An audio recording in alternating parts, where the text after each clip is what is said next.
Dear viewers, dear listeners, we warmly greet you to the 21st program of this series, The Great Cosmic Teachings of Jesus of Nazareth to His Apostles and Disciples who could understand them.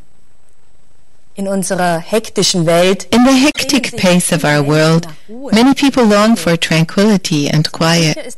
Many are one who is searching for God. He senses that He cannot be found in church institutions, and yet he has no idea of how close to us the All-One, our Eternal Father, truly is. 2,000 years ago, Jesus of Nazareth taught His followers that the kingdom of God is within, in each person. We don't need to seek Him externally, not in objects, traditions, or ceremonies. For God, the mighty All-Spirit, is closer to us than our arms and legs. He is in us. God is very close to us, but how do we find a connection to Him? Jesus of Nazareth also spoke of this to His apostles and disciples, and He taught them the wisdom of the heavens, which for the first time is available to all people in His great cosmic teachings, to us today and also to future generations. They are given to us through Gabriele, the bearer of the word of the free Spirit, who gives many invaluable explanations on the axioms of the Spirit of God. For example, how we find the way to ourselves and attain the inner stillness more and more in order to grow closer to God in us. We are privileged to learn more about this today as we, with Gabriele, who is with us in the studio, continue reading from the second of 5 volumes of explanations of the great cosmic teachings. Every day there is something for us to learn, and if you wish, learn with us. The great All-Spirit speaks in His great cosmic teachings. The innermost being is the stillness, which beholds itself and sees through all things. The stillness is the true life. Therefore, be still. The stillness is the all-wise word, the law of the all. It reveals itself as the stillness in the stillness. It beholds itself in the stillness as the stillness. Everything is the law, which is the sublime unending stillness, which speaks itself, the I Am. Gabriele gives the following explanations to this. We find our way to the stillness only by going within. We are on the path to within, to the kingdom of the inner being, when we monitor our words, our actions, our thoughts and sensations, as well as our feelings. The inner stillness shows itself in the world of our feelings. How often do we believe that we are still? But are we really still? What is happening in the world of our feelings? Has this area of our inner being already become clear? Does it signal the clear stream, the pure being? Is the omnipotence of God present in our feelings? Or are our feelings still marked by longings, desires, by wanting? We continue reading. Our feelings lie deeper than our sensations and thoughts. Therefore, they are harder to grasp. But if we have walked the path within conscientiously, and if we continue to walk it diligently, then we reach the world of our feelings. We can then also immerse in our feelings with our thoughts and sensations. For there we sense much more clearly what is still in us as humanness. The term humanness here means the sinfulness against the soul. In our world of feelings, we are even able to recognize aspects that have not yet risen into our conscious mind, aspects that are still in us as karma, but are already stirring in our feelings. And although we will not recognize the entire guild of our soul in our world of feelings, we will be able to raise parts of them into our awareness, clear them up, and thus erase them. Gabriele continues with her explanations, and she explains, the basic tasks of the inner path are: put your thoughts in order, curb your speech, master your senses. The five senses of a human being are nothing more than the reversal of the five divine atomic powers of the eternal being. And so, we have reversed and twisted the eternal being, which consists of the powers of the five kinds of spiritual atoms. We have turned the lawful into its opposite. Through the reversal of the five divine senses of our soul, we have shaped the world of our human senses, which, for the most part, corresponds to our feelings, sensations, thoughts, words, and deeds. When we put order in our thoughts, curb our speech, and master our senses, then we take the first step to become still in our conscious mind, so that we immerse ever more deeply into the inner stillness, into the absolute law. Liebe Mitmenschen, dear fellow people, when we turn more and more within by clearing up our wrongdoings, then calmness draws into the world of our thoughts, sensations and feelings. More and more, our soul breathes the breath of God, which streams to it by way of the unfolding spiritual consciousness. The senses of the soul, the spiritual atoms, then increasingly align again with the divine core of being, the source of life in us, so that we attain inner perception. The loud person is silent. It becomes still in us. We have found the way into our inner self, which is the I am, the stillness. The depth of our being, the stillness, the ocean, God, is the eternal law. This stillness is not being silent, but it is harmonious, eternal, cosmic all-rhythm, the movement of the eternal being, the celestial sounds of infinity. Dear fellow people, Gabriela gives us even more tips. She explains,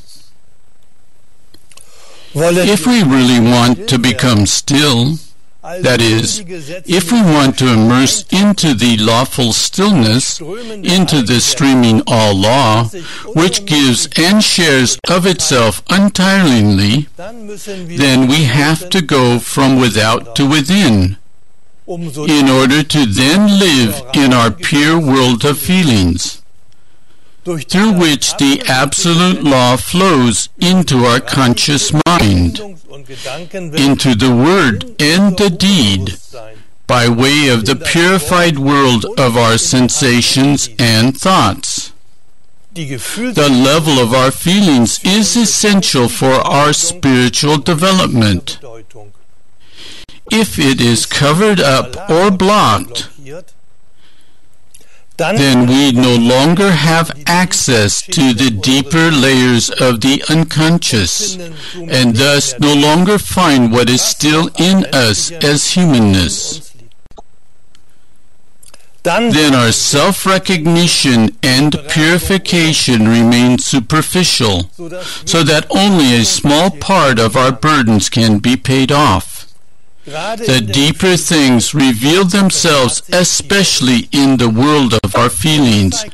There it shows us where we stand and who we are at the moment.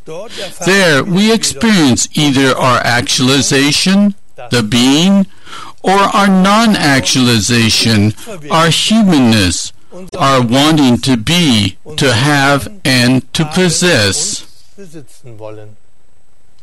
We continue reading. Even though our thoughts can be grasped more easily than our feelings, we can fool ourselves with our thoughts, and likewise with words and with deeds. Our world of feelings is more realistic. It does not let itself be easily fooled by us. What momentarily marks us, either our true being or our humanness, lies in our feelings. Gabriele explains the words of God, "Therefore, be still," as follows. These words hold true at all levels of consciousness. First of all, they can say to us, "Be still, do not worry, and trust yourself to God, your Father, in every situation." They can also say to us, "Be still, live in a concentrated and alert way. Grasp what the day wants to tell you, so that you can clear up your humanness, so that you go deeper and deeper, going within to the stream of stillness more and more." We heard the words of God. The stillness is the all-wise word, the law of the all. Gabriele explains about this. The true stillness is the constant communication of the being that became form in the stream of being. This is the uninterrupted communication of the spirit beings with infinity. The law of God reveals itself as the stillness in the stillness. The stillness is the symphony of the all. It is the word that speaks to us. It is the law that communicates itself untiringly.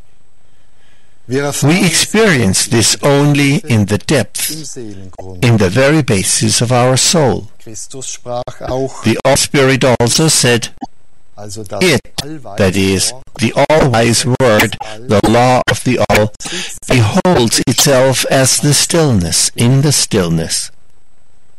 Dear fellow people, what does that mean? Gabriele explained. To behold means to receive images. The pure beings experience all impulses as images in the divine particle structure of their spiritual body. Wherever they move, wherever they go, wherever they are, the impulse that reaches them is absolute. It is thus perfect and shows itself in the perfect image. And so, the being of the heavens receives all messages as images in the particle structure of its spirit body. For us human beings, the sending and receiving station for impulses is the brain. What comes into our brain cells is conveyed to our body. Our body is a sounding board. Just as it sounds in us, that is how we vibrate. And just as we vibrate, that is how we show ourselves in our thinking, speaking, and acting. This is how our stirrings, our inclinations, our gestures, and our facial expressions are. The All-Spirit spoke in his axiom, "The stillness is the law and the wisdom of God." The one who is wise is still, because he knows about all things, since he sees through and penetrates all things. Dear fellow people, for us this means we have to become the divine again. We have to go inward to again immerse in the eternal stream, in our true being. We need not be afraid in this world. The one who proves himself as a child of God by endeavoring again and again to recognize the laws of God and to actualize them every day may be sure that he walks at the hand of the All-Spirit. The All-Spirit calls us, and he knows that we are not yet perfect. The daily effort of consistent actualization makes us joyful and happy, and gives us the security in the All-Spirit. Gabriele explained more about the words of the All-Spirit, "The stillness is the law and the wisdom of God." The wise one has immersed in the eternal law. He knows about all things because he sees through everything. He lives in the purified world of feelings and thus in the soul that is pure for the most part, and he draws untiringly from the source in the innermost part of the soul. This fount of life flows through the soul into the person's world of feelings, rises into the world of sensations, shows itself in thoughts, and communicates itself in words. In order to know how it is in our inner being, we merely need to critically observe our words and what lies in them.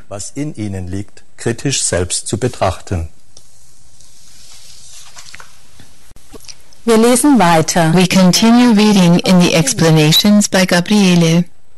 As long as our words are not selfless, our thoughts are not selfless, our sensations are not pure, and with this, neither is the world of our feelings. And so, it requires the purification and going from without to within. We are able to penetrate all things only when we are able to draw from the forces of the eternal being and live in the largely purified world of our feelings. The inner source, the inner light, radiates and streams throughout all things. The soul of the person who lives in the being also radiates throughout all things. Dear fellow people, many will say, that is still a long way away. But let us be aware of how near God is to us. God is the wisdom. He is the law. And in His heart, we are divine.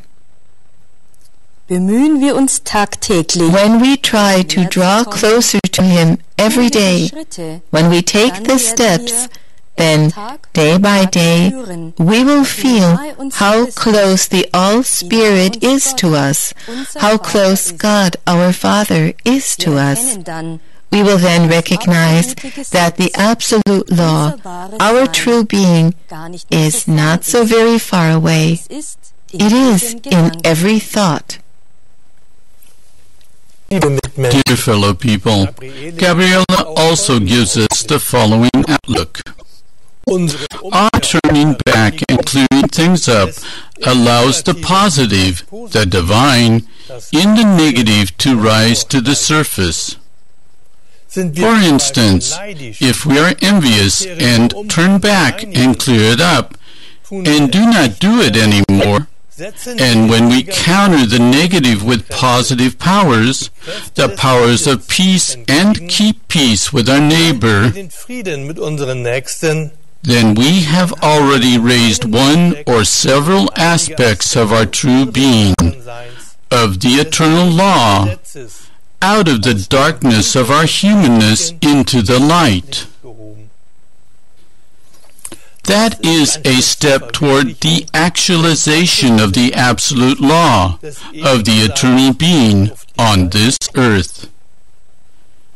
And so, we are not so far from the sublime absolute law. It is not far away. It is very close to us.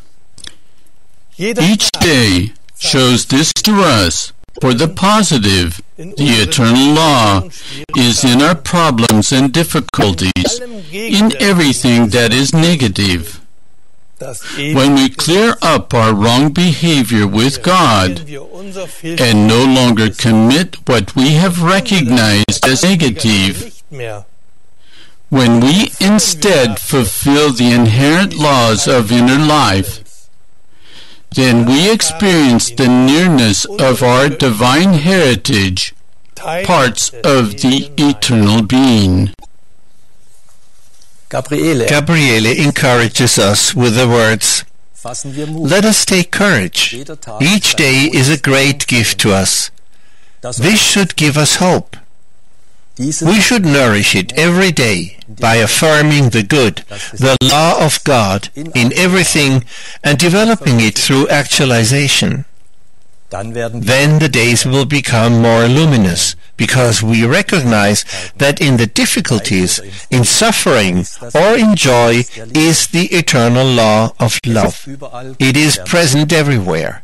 Let us apply it hopefully and joyfully, and we will draw nearer to our true being.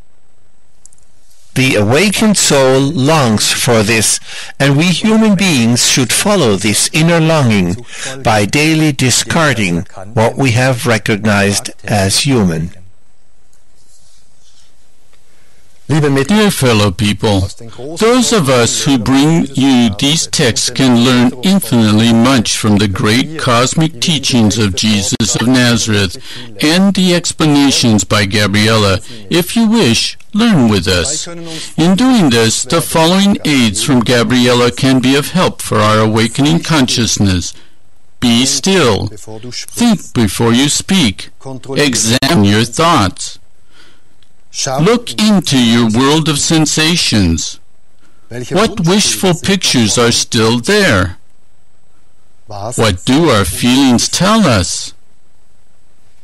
Are our words in agreement with our thoughts?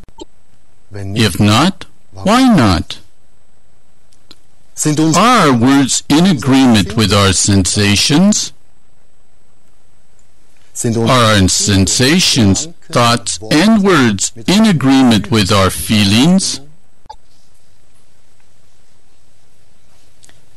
Dear fellow people, if we want to fathom our world of feelings, we have to tell ourselves again and again, be still, experience yourself more deeply, be still, and be honest with yourself.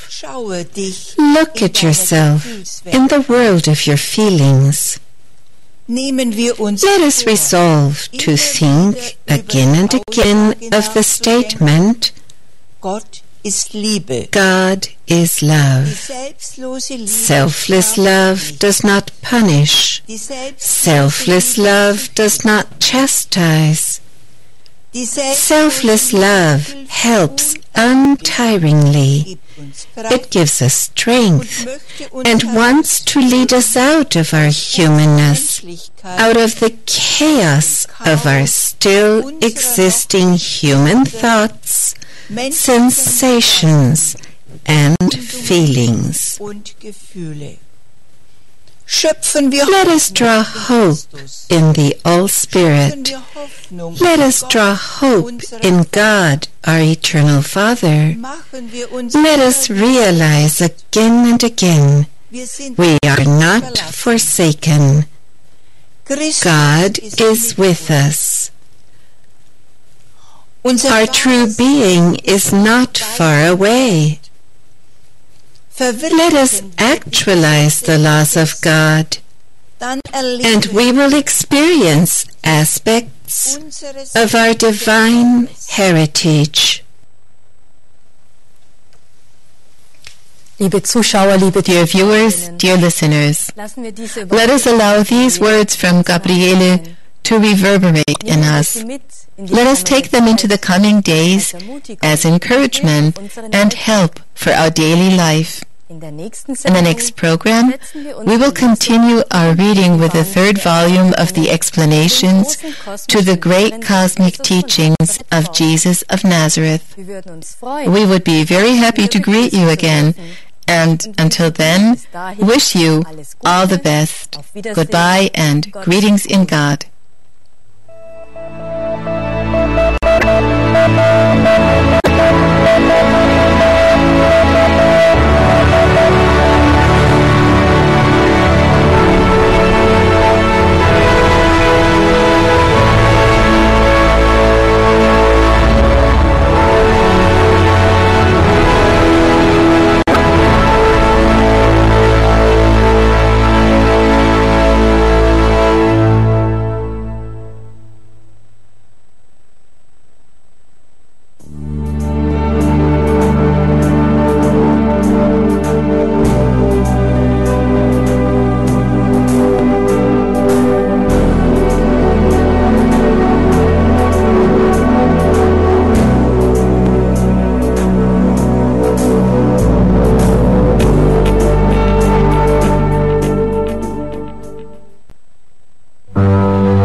Jesus of Nazareth?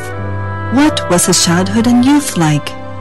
This question is asked by people all over the world who want to learn the truth about the life of the greatest teacher of mankind.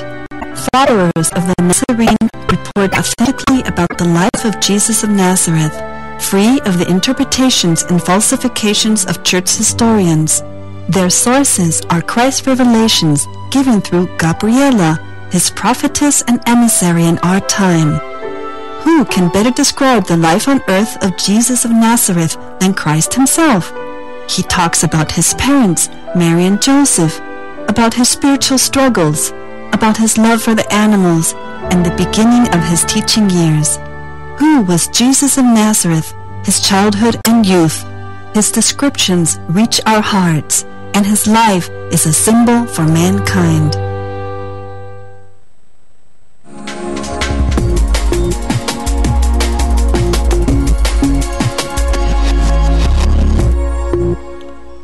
Liebe Zuschauerinnen, liebe Zuschauer.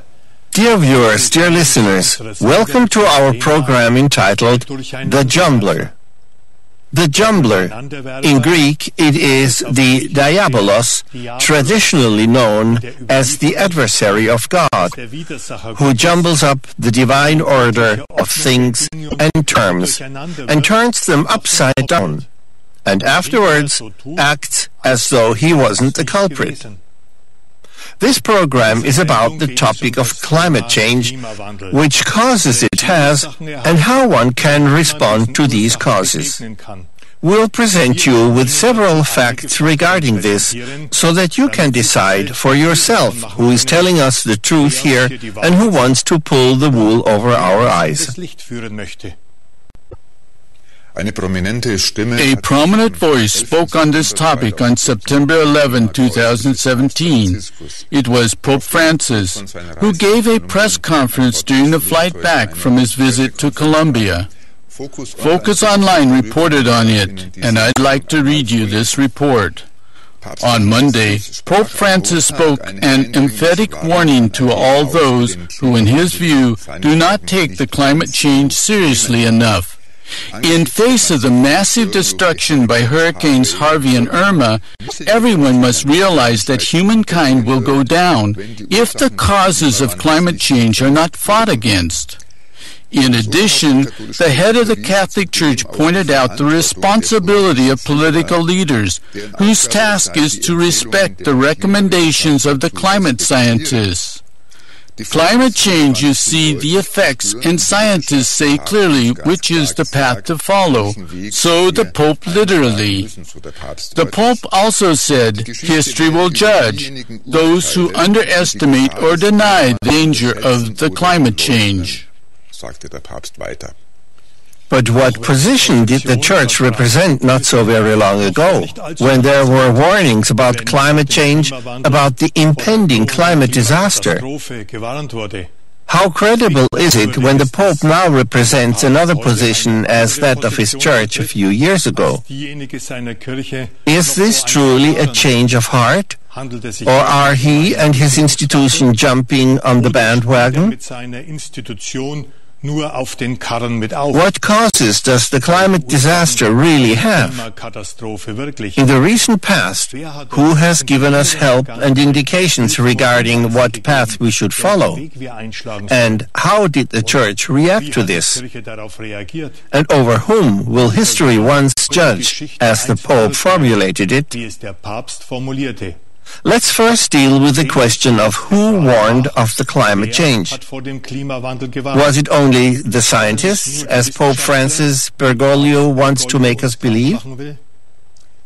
Already during the 1970s, and this was very well known to the Vatican, a clear voice was raised in Germany and warned of what would come to humankind if we did not change our behavior toward nature and the animal world. It was and is the voice of the prophetic word of God in the present time. Through Gabriella, the prophetess and emissary of God, God, the Eternal, gave warning in good time and essentially explained that all life on this earth is respirated by God, by the Eternal Creator Spirit. If now the human beings ruthlessly exploit the planet Earth, cut down the forests, poison the oceans and rivers, massively torture the animals and abuse them as cheap food, then in his greed for profit and his excessiveness, the human being ultimately damages himself because the maltreated Mother Earth can give him less and less food. The heated and overheated Earth will at some point boil over like a pot of water on a much too hot stove. Disasters, storms, earthquakes, and epidemics will be the unavoidable result in a time of radical change, because what the human being sows is what he will reap. This was, as stated, already at the end of the 1970s and the beginning of the 1980s. So God, the Eternal, warned us human beings in time. He urged us to examine our way of feeling, thinking and acting, and to make peace with our fellow people, with nature and the animals. For everything, as stated, is kept alive by the Spirit of God.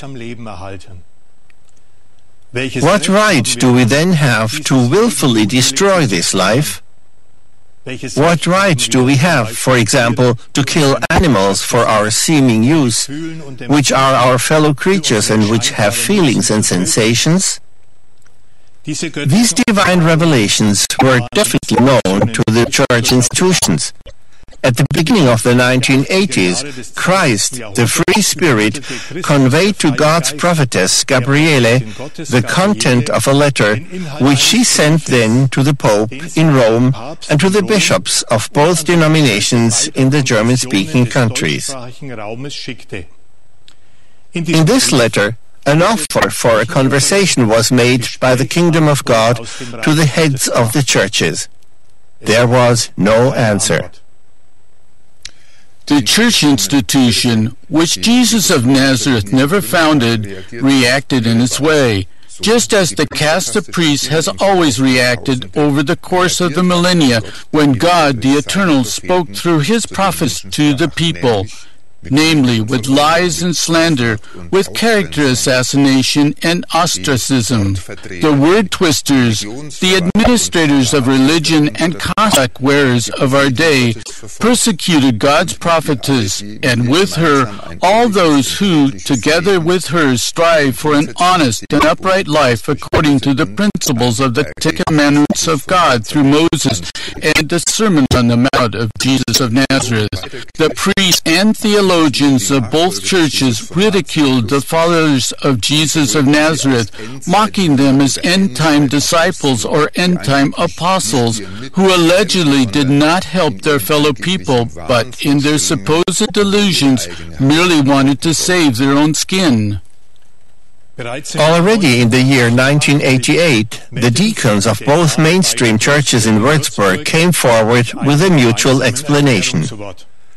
In it, they claimed that there could be no talk at all of a so-called end time, and that this was merely, they said, doing business with fear.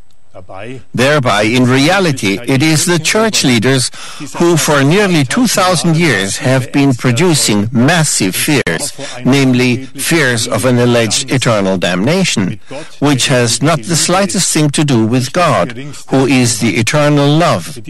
Until today, countless credulous people worldwide are intimidated with this fear and are kept in line as paying members. For as before, the so-called eternal damnation is a solid component of the teachings of both mainstream churches. Via all available channels, in tabloids, on talk shows, on television, magazine shows, in the daily press. During the 1980s and 90s, lies fabricated by the churches were spread non-stop about the prophetess and emissary of God and the followers of Jesus of Nazareth. It was said that they are religious fanatics who have thought up end-of-the-world scenarios and end-time visions so as to do business with them. Anyone who knows about the immense wealth of the church institutions and pursues the question of with which machinations this has come about also knows where the religious wheelings and dealings has really made its mark. At the cost of the poor and the taxpayers. Particularly the 1980s and 90s were decisive decades in which the course of politics and economy could have been set differently, for nature, for the animals, for more species diversity and less consumption of meat.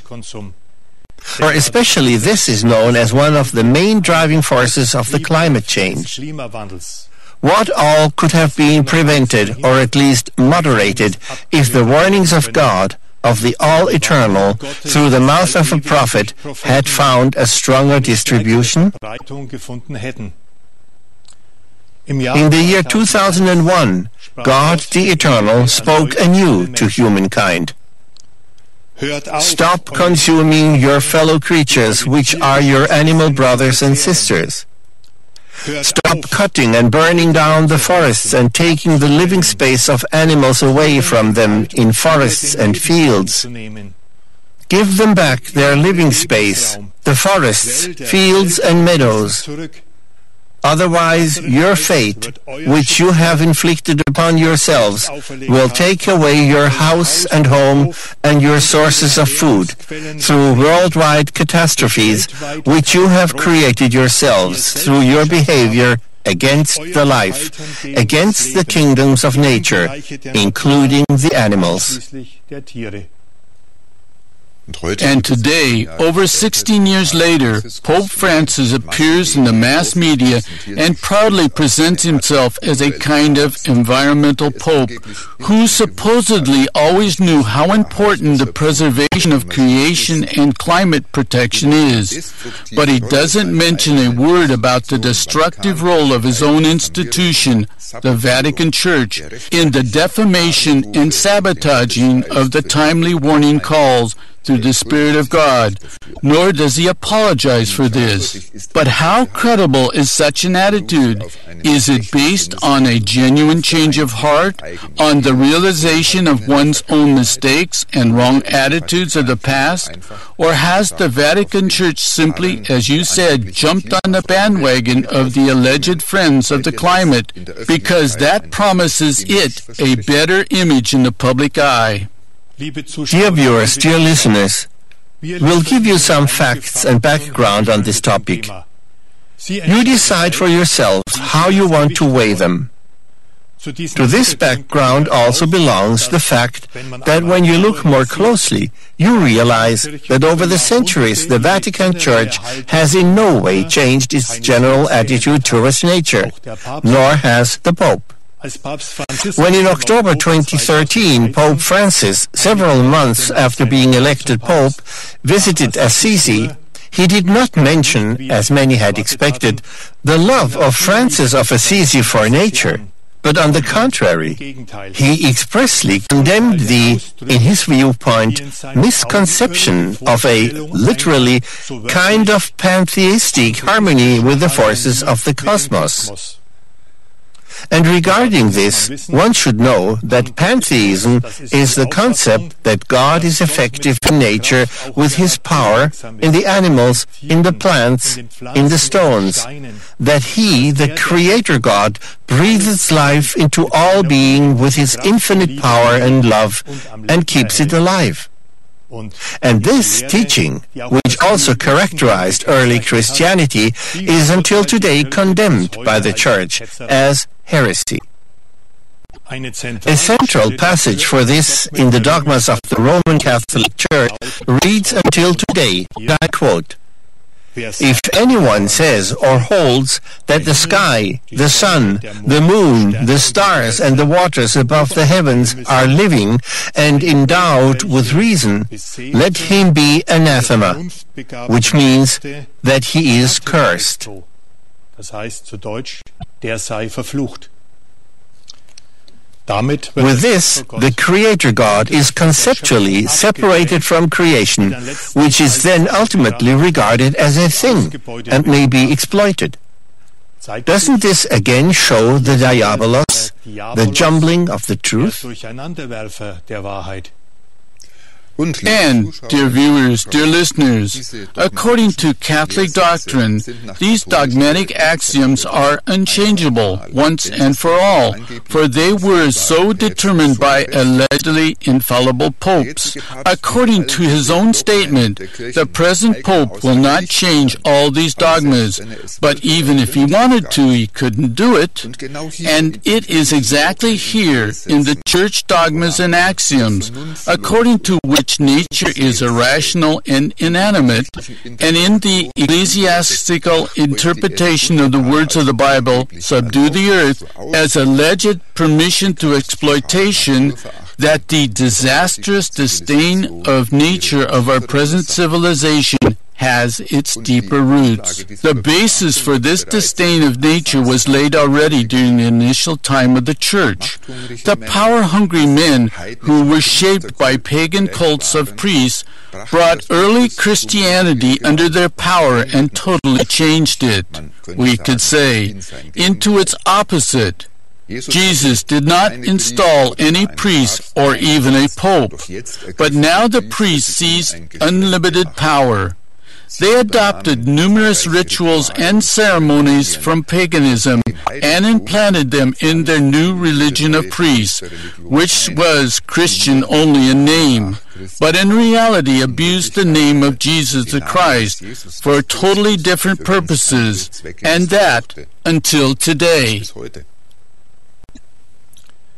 Thus, the priests of the new church adopted much from paganism, but not one thing, and that is the still widespread connection of many people with nature that still existed there. Rather, the priests distanced themselves from nature in order to completely eliminate paganism as a competitor. The connection with nature was, in part, even demonized by theologians and church fathers. All this has nothing at all to do with Jesus of Nazareth, the Prince of Peace, and his heavenly teachings of the Sermon on the Mount. Christ, the co-regent of the heavens, brought and brings God home to us as the eternal Father, who infinitely loves and respirates with his breath of life all his children and all being, all life forms of the Mother Earth. However, the Church totally or partially denies animals and all fellow creatures of humankind the ability to suffer. And in the wake of this worldview, until today, it also comes in very handily for the destruction via massive exploitation of the earth with fires, deforestation, contamination, bombardment, radioactive contamination, and much, much more.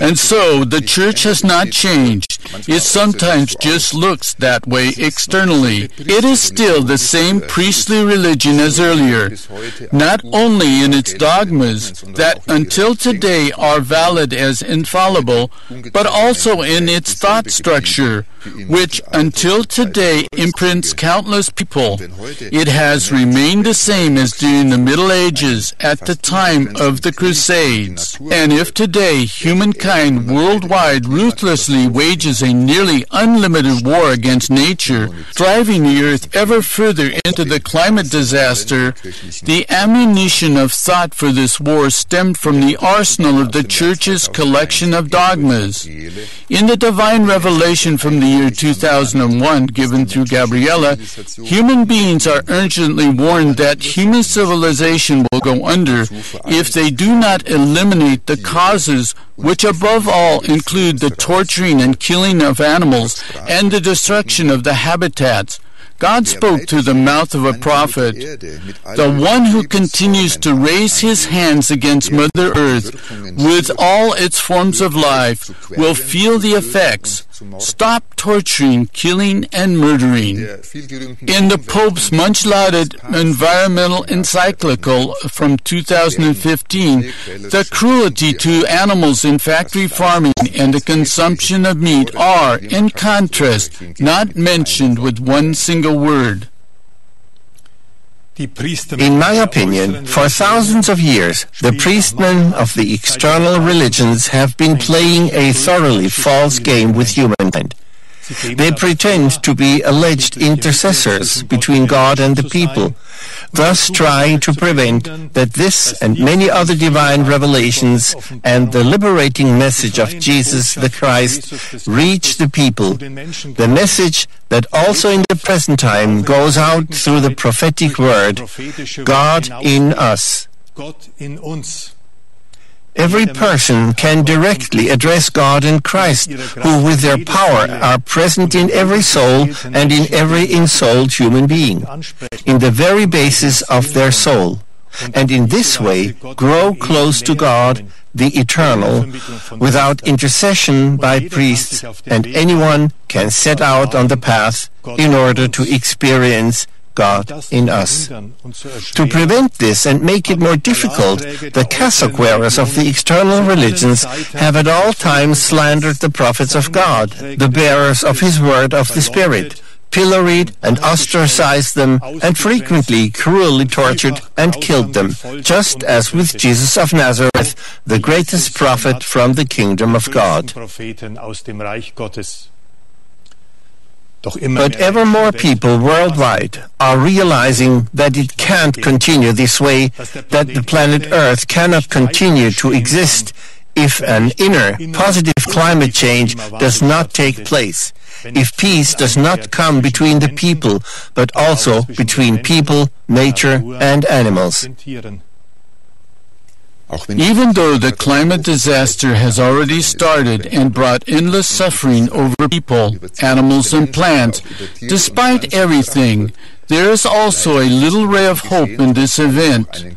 Won't also the external religions, which due to their disdain of nature bear a great share of the responsibility for the climate disaster, inevitably lose in power and influence and sink into insignificance through these events? And then won't many people who have suffered under the coercions of these external religions find God in themselves and thank Him? God is the free spirit, and ever more people are thankful to Him that they have found their way out of external traditions with their dogmas, rites, and coercions. The planet Earth will indeed purify itself of much, but it will continue to exist, and surely also people who have learned to keep peace. Dear viewers, dear listeners, over whom will history one day judge, as the Pope said, in terms of the climate disaster?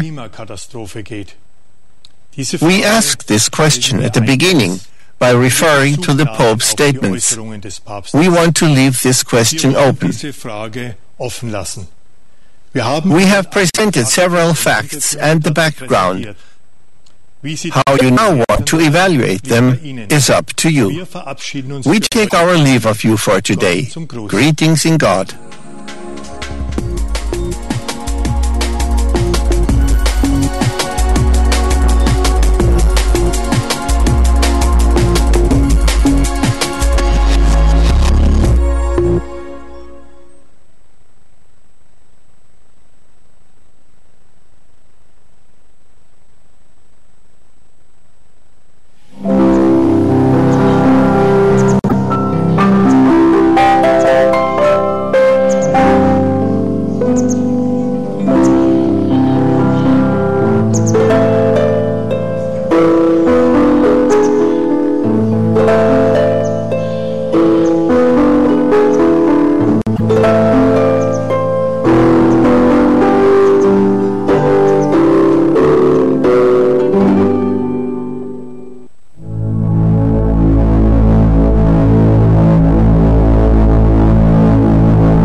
Dear viewers, dear listeners, God, our loving Father, is a speaking God. He also does not remain silent in our time. He has spoken through His prophets at all times. Also during our time, He speaks through Gabriella, His emissary and prophetess, among other things, about the state of the earth. Using emphatic words, the Creator admonished mankind through Gabriella on February 27, 2001. The text of this revelation will be read in the following. Ich bin der Gott Abrahams. I am the God of Abraham, the God of Isaac, and the God of Jacob. I am the God of all true prophets. I, God, the Almighty, raise my voice through my prophetess and emissary and direct it to all mankind. Stop consuming your fellow creatures, which are your animal brothers and sisters. Stop torturing them in animal experiments and in taking away their freedom by keeping them in barns and pens which are unworthy of animals. Animals love freedom just as you, the human beings. Stop killing the tiniest of animals, the microscopic life of the soil, through artificial fertilizers and excrements and the like. Stop cutting and burning down the forests and taking away the habitats of the animals in forests and fields. Give them back their living space, the forests, fields and meadows. Otherwise, your fate, which you have inflicted upon yourselves, will take away your house and home, and your sources of food through worldwide disasters which you have created yourselves through your behavior against the life, against the kingdoms of nature, including the animals.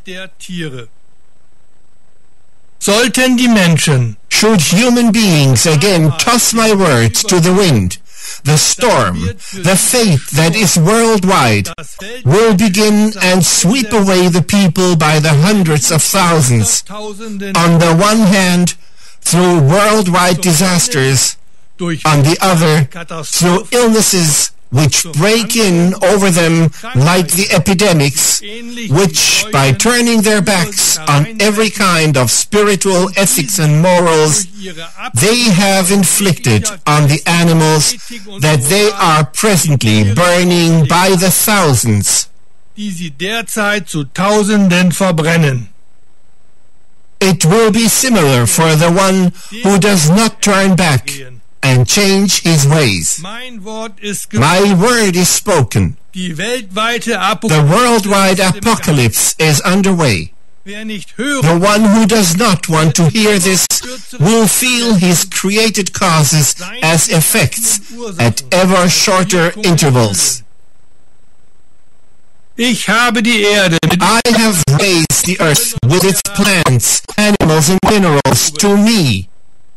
The one who continues to raise his hands against Mother Earth with all her life forms will feel the effects. Stop torturing, killing, and murdering. You human beings, stop with your bestial behavior, which only hits back at you and no other being. For what you do to the least of your fellow creatures, you do to me and to yourself. It is enough. Change your ways, otherwise the harvest, which is your seed, will move forward. I am the I am, always the same, yesterday, today, and tomorrow, in all eternity.